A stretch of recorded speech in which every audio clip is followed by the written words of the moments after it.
price is too high, price is too low, commissions, all this jumbled up stuff. We have to remember, we're sitting next to each other. We are Team Beachbody. It's not corporate and the network, and it's not even the network and its downlines. Each one of us is sitting right next to each other. And we have nobody to blame for either one of our successes, except as a team, you and me. We sort of go, we're going to be success partners in this, and you're going to have your other success partners, and as you go into Team Cup, you're going to have somebody, and you're going to say to them, I need you right beside me. We have got things to do right now. You might wonder, how do we create the greatest network of all time? How do we succeed at this? It's actually really simple. We need to attract and be the greatest coaches of all time. Not the greatest distributors, not the greatest salespeople. We need to be the greatest coaches. We need to help more people get results than any other company in the history of network marketing or health and fitness. But we have to do that together. None of us leaves here and thinks that they're alone. I don't go back to the office and go, I'm on my own. I'm just going to sit there. I'm going to come up with the next idea, and then hopefully they'll be able to do something with it.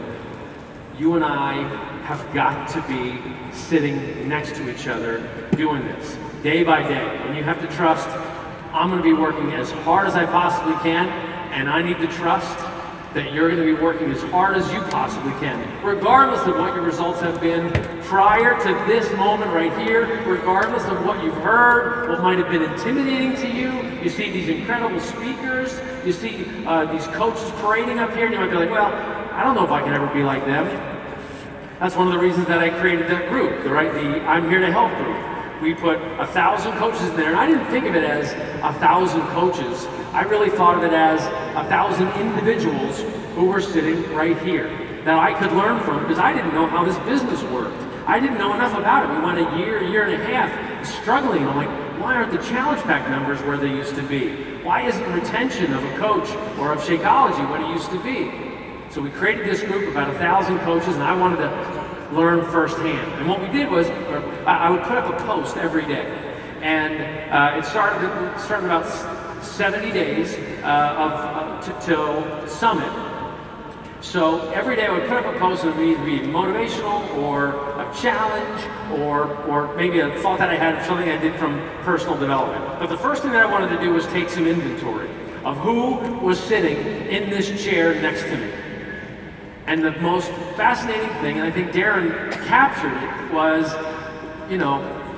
definitely we saw some posts in the group. What are your limiting beliefs? Why aren't you achieving Success Club 5 or 10? Or why not Success Club 30? I mean, my question is, why aren't we selling a challenge pack or two every day? And of course we heard the normal things. We saw people are saying it's too expensive for them right now, or they don't have the time to work out, or they failed at so many things, or they've heard things about Beachbody. There was all these excuses. But between those would be 10 and 20 posts from people saying, I don't think I'm as good as that coach over there. The limiting beliefs were the things was the thing that was standing in the way of most of the coaches of that 1,000 group of coaches.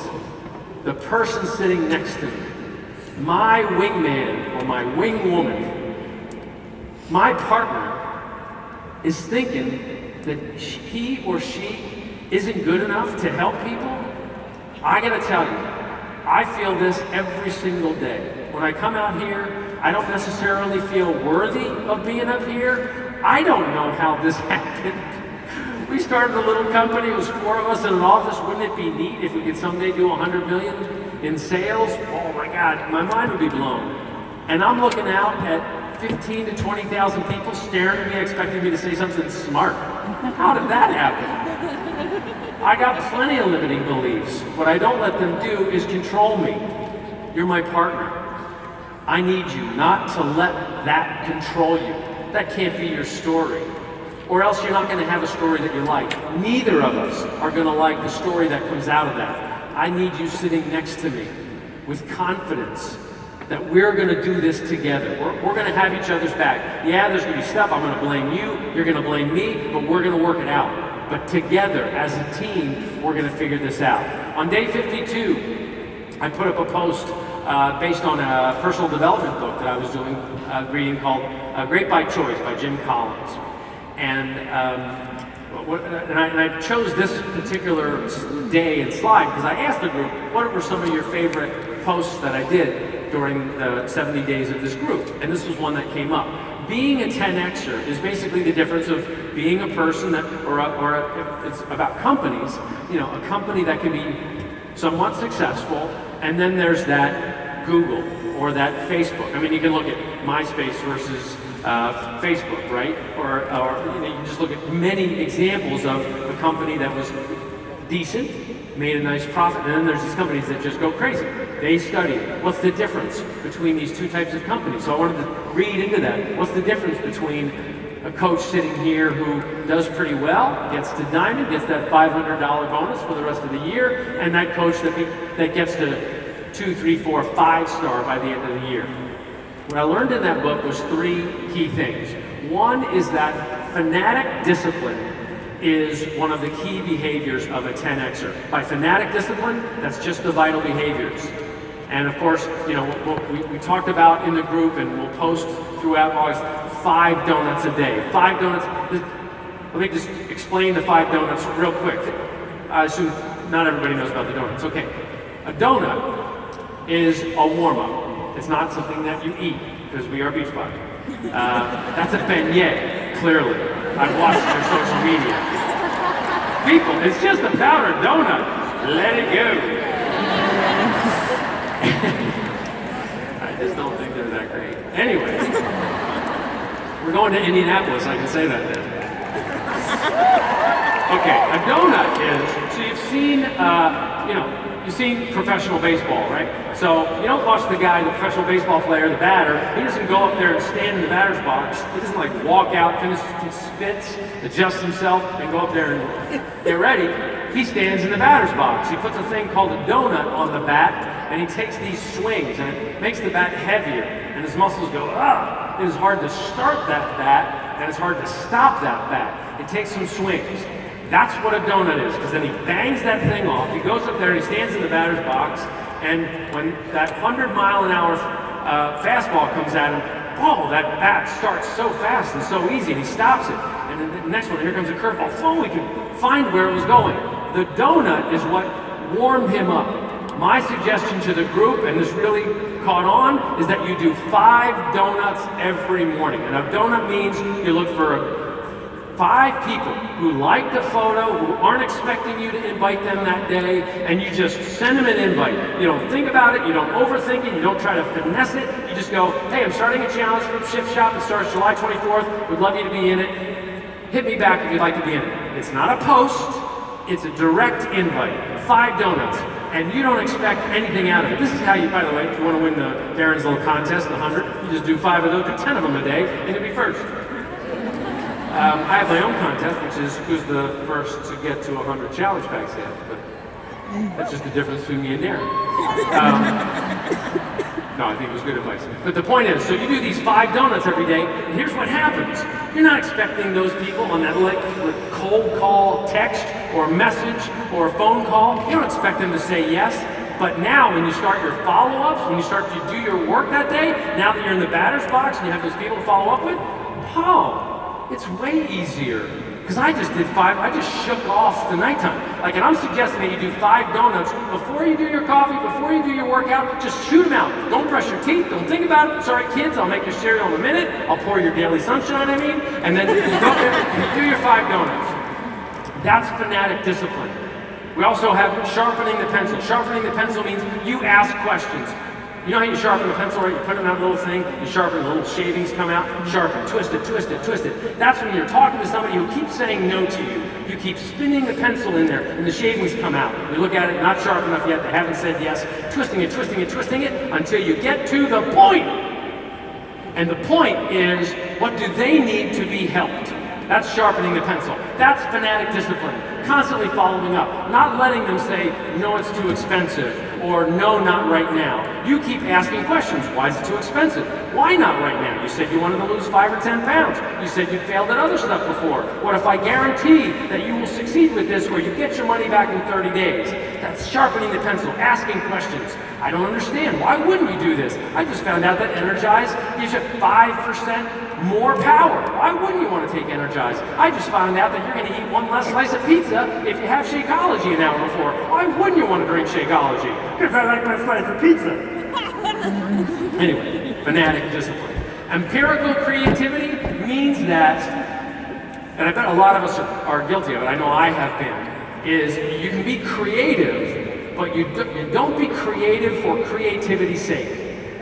Empirical creativity means you look for hints of other things that have worked for other people. And that's what was so great about the group. So as I'm sitting next to you here, we're looking for things, what's working for other people? What's working for other people in other networks? What's working on TV? What's working in a newspaper ad? Constantly looking for proof, empirical creativity that we can then take. This is how I'm going to get people to stay on Shakeology for 6 months. I see how they're rewarded. This is how I'm going to get my kids to try Daily Sunshine. This is how I'm going to get my group of 20 people in my Shit Shop Challenge group to be able to see it all the way through the 3 weeks. You're going to pay attention. That's empirical creativity. And then productive paranoia contradicts the first two.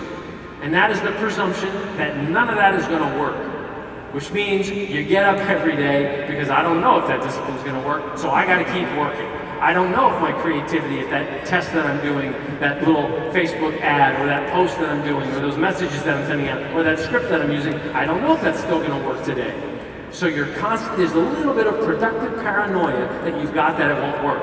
Then another one of the favorite posts that people had was this thing we did on day 31, where I posted that progress happens on the hard days.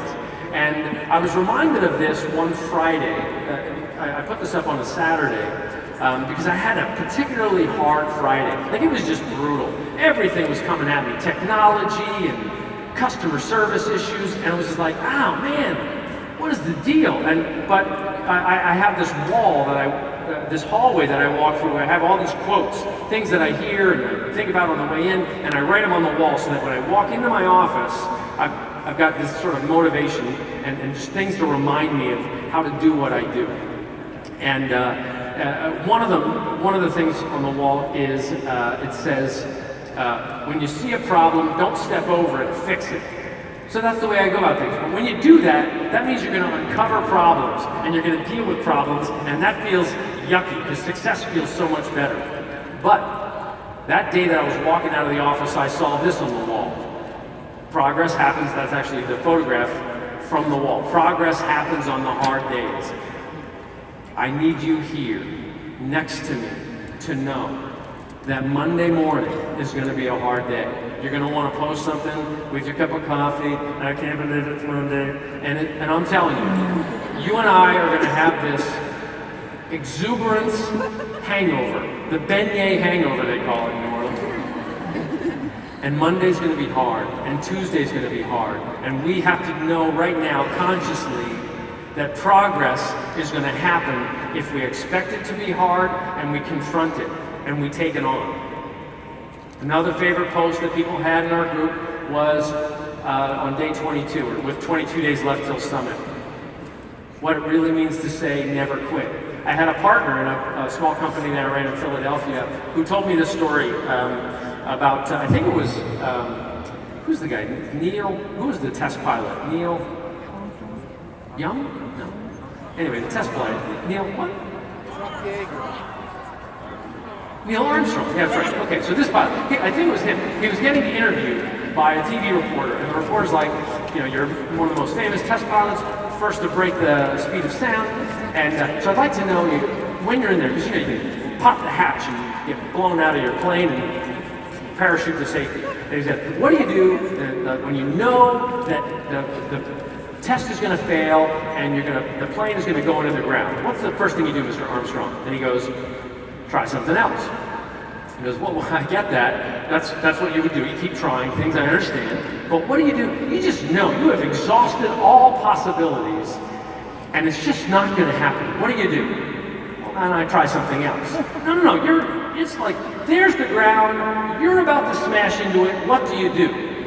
That question goes on a few times, and Neil Armstrong says to the reporter, look, I know what you're getting at, but I have a job. My job is to test this device. My job is to push this aircraft to its limits. To understand where its limits are, I have to push it all the way. So yes, I'll make judgment calls along the way, but my mentality is, try something else. That's what never quit means. That's what I need you and I to agree to, side by side, when we leave New Orleans today or tomorrow. We got to agree. We're going to try something else, because I guarantee you 15, 20,000 stories in here, 15, 20,000 personalities. Each one of us is going to leave here having learned something new and having lost something that we should have remembered. We're just going to have to try to remember it, but I'm going to get back to the office and we're going to just try something else. We know that it's been a tough year for many of us. It hasn't been as easy to sell this. We're transitioning to the Beachbody On Demand and Shakeology Challenge Pack with the help of a coach to get your results. We're going to keep trying. We're going to keep working at it. The agreement that we make is that if we want to be the greatest network in history, the greatest health and fitness company in history, we got to stay in that cockpit. We got to see that it's a great opportunity, and we got to try something else. That's what I need you to do. You and me, as partners, side by side. Another favorite post was on day 13. This one was one of the hardest posts that I wrote, because I saw people, as the group went on, I think you probably experienced this on Facebook, as the group went on, I started to see some negativity and the limiting beliefs creep back in. So it started the first 30 days or so, everybody was positive, they were like, I'm gonna give this a shot, and they were picking up things, and then all of a sudden you started to see people, excuses, rationalizing things, and one of the things that I started to pick up was people saying that, or I read a couple posts, people saying, I'm uncomfortable inviting people to my challenge group because I'm not in great shape.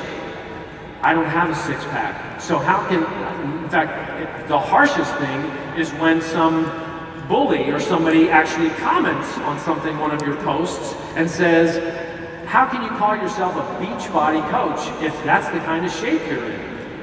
And first off, it's outrageous that anybody would do that, but let's just leave that for a second and take it for granted, because it's going to happen. The elephant in the room needs to be dealt with, and that is the fact that with 266 million people overweight or obese, that doesn't mean we're looking for 300,000 hard bodies to help those people get healthy and fit. I'm looking for every single human being to help another single human being get healthy and fit. We all saw Jamie Sue this morning up there with, we saw her up there with Chris. Should she be embarrassed about trying to inspire and help people? I want Jamie Sue sitting right next to me, my wing woman, helping me help people. And she should be proud and supported by all of us, and comfortable with the fact that we're all doing it together. And the fact that she confronts that, and by the way, the elephant in the room is kind of like a clever thing. You can almost chuckle under your, chuckle quietly to yourself, oh, elephant, isn't that ironic? No, it's the thing in the room that we need to deal with and we need to be okay with, because we have the problem. So we say, here we are, I'm not where I want to be, and because of that, I'm going to be able to help you get to where you want to be, because we're both going to confront the same problems at the same time. That's the power of being a coach, not by being perfect.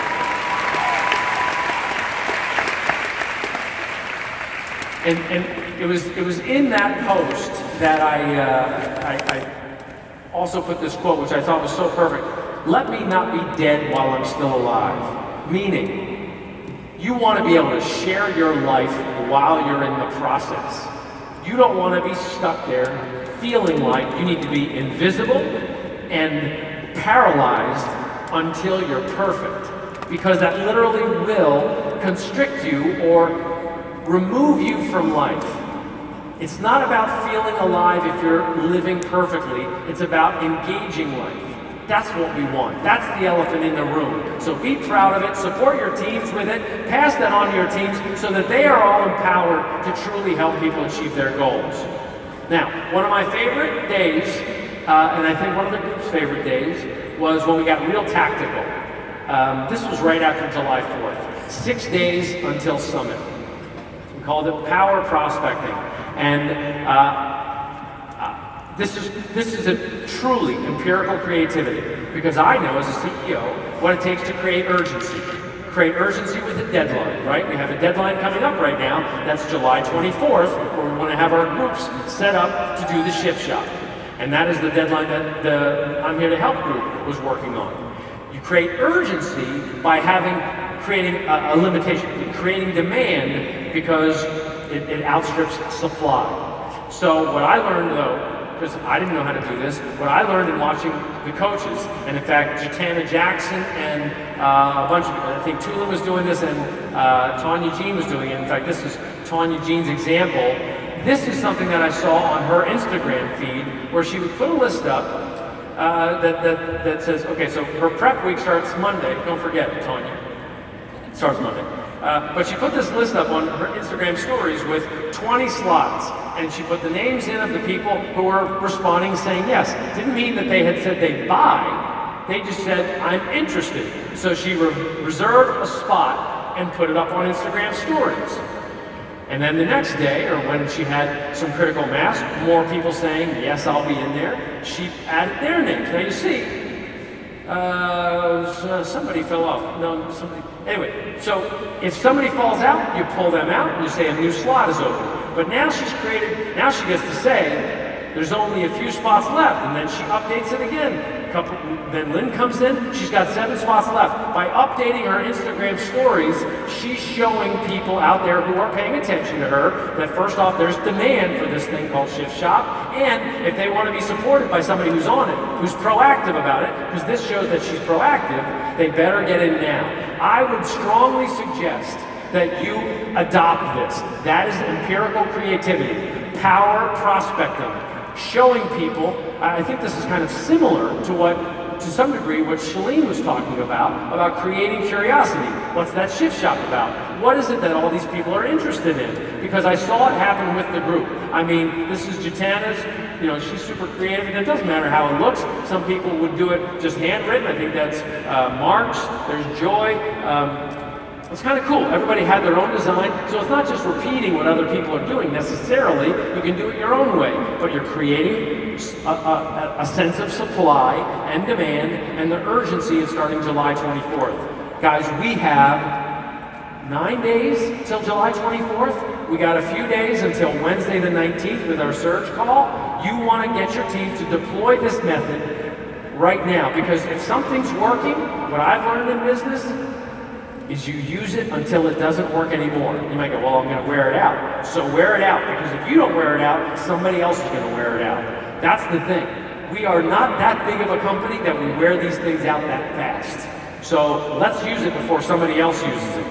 Now the group, after we did this, they had some incredible success, like pretty outrageous Success Club and Challenge Pack numbers during the 3 days that we really focused on this. Then when I was asking them for feedback, I was asked by the group what was my favorite post that I did during the 70 days. My favorite post was on day 55. You can predict the future, but you can't predict the future, but you can create it. And this is also something that I have on my wall that as I walk into the office.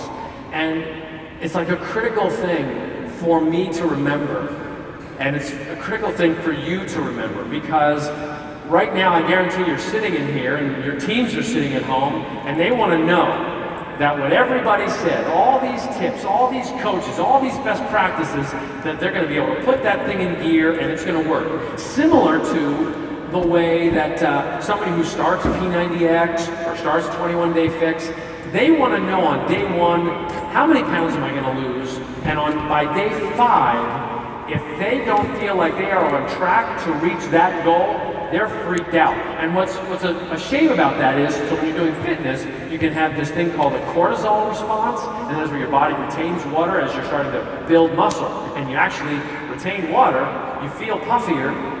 You ever go through this, right? You start a new program, you're like, I feel like crap. I look terrible. This program's awful after 2 days. But that's the cortisol response, and it's going to work its way out after the first week. The point is, what you got to do is the things that work. You got to have fanatic discipline. You have to have some trust that you're going to be able to generate the outcome. The reason that was my favorite post, and it's the reason that I want it to be one of your favorite posts as my wingman or wingwoman, is I want both of us to sit in these chairs, to sit in our desk chairs, to pick up our phones and create our future. When we create our future, we are affecting, influencing the future of those around us. When we have the courage to affect the people around us, we are a rising tide that will float all ships. The more we talk about this, the more we power prospect with those lists, the higher the decibel level that people will be like, what is that thing, Shift Shop? What is this new Shake Daily Sunshine? What is that clean week group you're starting? What is that double time thing that you're doing with your kids? The more we talk about it, the more visible we are about it, the more we work about creating our future, the more people will be attracted to that. That's what we need to do. So the work starts now. Are you going to sit here next to me? What kind of coach are you going to be? We have a surge coming up on Wednesday. Will you tune in to that surge? It starts at 5 o'clock Pacific time, 8 o'clock Eastern time. Chris will be on there. Some coaches will be talking on there. It's a great way to sort of take the momentum that we get out of Summit and sort of give it a little bit of a gear shift, plug back in to the team on Wednesday. There will also be a little special announcement you might have heard relative to something that we're doing with Sagi. You're going to like that. And then right after that, you follow with the team surge. That's where I need you right beside me. I'm going to do the surge with some coaches. I need you right after it at 6:30 p.m. Pacific time or 9:30 Eastern to get on with your coaches. So Skype call, just get people together and figure out how you're going to deploy to make the most out of the challenge group kickoff of Shift Shop that following Monday. We have got time. You have got time to put 20 people together in a group and for us to take the decibel level of this thing up to what this event deserves, to what your attention to this event deserves. I need you right beside me, working as hard as me, because I'm telling you right now, if this chair stays empty, I go nowhere. This company goes nowhere. I cannot do it by myself. I'm just not that good. How many people can you help if starting now you work with relentless enthusiasm, positivity, and heart? I'm going to be sitting here in this chair, reliably. I represent the company. I represent your success partner. I represent your upline. Or I represent your cross line. I represent a friend you can trust. I'm sitting here, but you got to get in that chair and you got to put in the same amount of effort. How to be the greatest network of all time? We just help people. We have to get into it. We have to have the courage to not limit ourselves out of fear of rejection, out of fear of our own body image, out of fear from past issues that we've had. And if we do that, we can become the greatest health and fitness company of all time. We just have to help people. Take that away from here. And I say that because right now, if you sat here next to me, you don't know what the outcome's going to be. You don't know what your future's going to be unless you create it. But you need somebody sitting next to you who's going to help you. I've had that in my life. He's sitting right there. There was, I think it was about 6. And that's my dad. And he shows up. And if I need him, I call him. But he shows up and he's just there. And he was there when I went 0-16 playing basketball and 0-22 playing baseball. I was a hell of an athlete. But you need somebody. You need your wingman. I'm going to be there for you. I'm going to help you. because that's what we do. We help each other, we help people achieve their goals to enjoy healthy, fulfilling lives. Take that in for a second. We help people achieve their goals to lead healthy, fulfilling lives. I don't know another network marketing business or really another company that's got over 10,000 people sitting in a room right now where that's a slide on the wall and that's what they're being asked to do. And that's what we can do. But I need you here. I need you right here beside me. And that's what we did. That's what we did this weekend. We got the celebration tonight. We still got hours left on the court for you to get your wearing chair and get your cool new shoes. But what I want you to do is leave here and I want you to be empowered and confident and passionate and relentless because I need you here. So let's do this. All right, guys, July 24th, the Ship Shop.